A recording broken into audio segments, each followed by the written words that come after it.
Hello दोस्तों। आज की कहानी है फूल का मूल्य, जिसके लेखक हैं रविंद्रनाथ टैगोर। तो आइए सुनते हैं उन्हीं के द्वारा लिखी थी कहानी फूल का मूल्य। शीतकाल के दिन थे। शीतकाल की प्रचंडता के कारण पौधे पुष्प विहीन थे। वन उपवन में उदासी छाई हुई थी। फूलों के अभाव में पौधे श्रीहीन दिखाई दे रहे थे। ऐसे उदास वातावरण में एक सरोवर के मध्य कमल का फूल खिला हुआ देखकर उसका माली प्रसन्न हो उठा।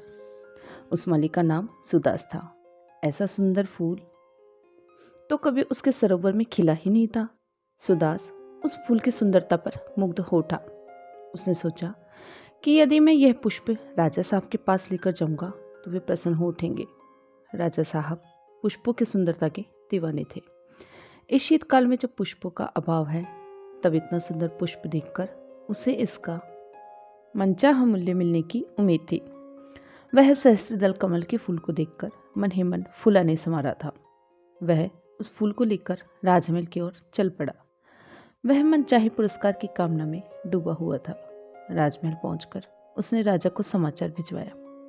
वह विचारमग्न था कि अभी उसे राजा बुलाएंगे। इस सुंदर पुष्प को देखकर अत्यंत प्रसन्न हो उठेंगे।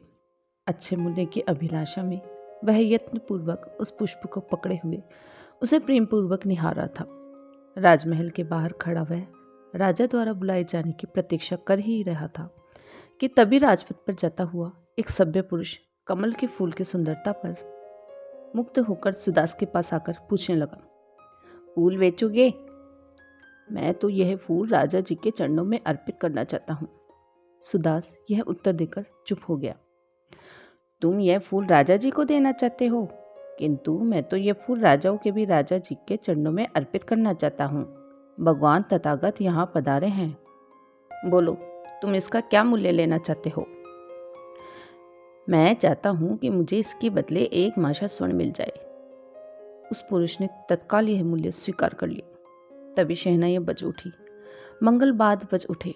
सुंदर थाल सजाए हुए सुंदर युवतियों का झुंड उधर ही चला आ रहा था। राजा प्रसन्नजीत पैदल ही भगवान बुद्ध के दर्शनों के लिए जा रहे थे। नगर के बाहरी भाग में वे विराजमान थे। सुदास के पास कमल का फूल देखकर प्रसन्न हो उठे।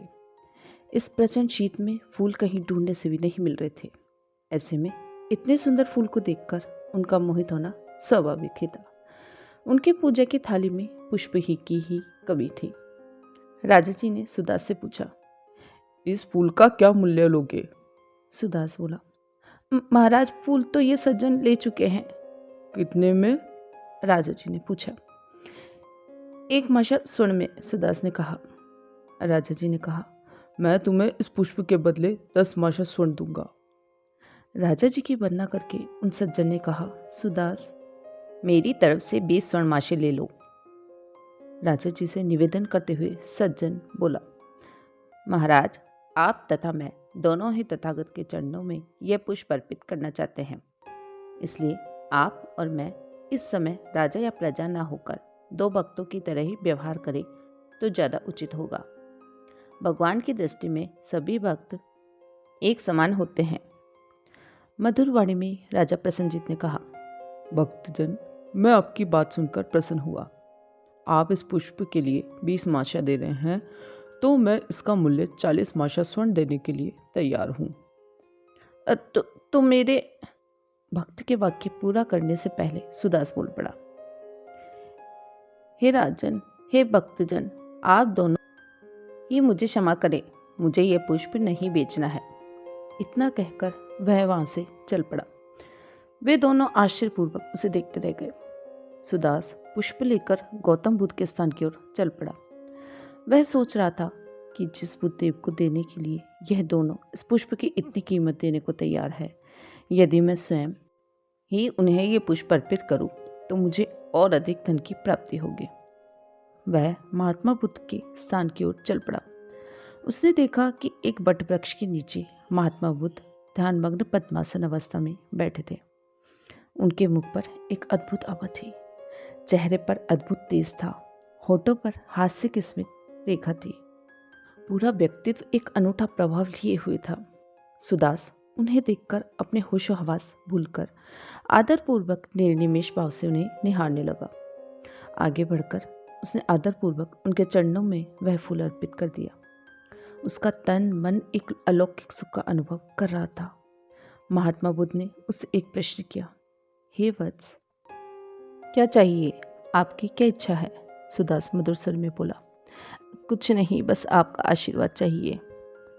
दोस्तों, सच है, हमारा मन मोह माया लालसा के जाल में फंसा रहता है, परंतु जब उसमें उस प्रभु की लौ जल उठती है तो मन पवित्र होकर सद्मार्ग पर अग्रसर हो जाता है, जैसा इस कहानी में सुदास के साथ हुआ।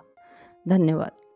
दोस्तों, अगर आपको ये वीडियो अच्छा लगा तो प्लीज़ मेरे चैनल कहानी तेरी मेरी हिंदी कहानियाँ को लाइक, शेयर एंड सब्सक्राइब जरूर करें और बेल आइकन को प्रेस करना ना भूलें। धन्यवाद।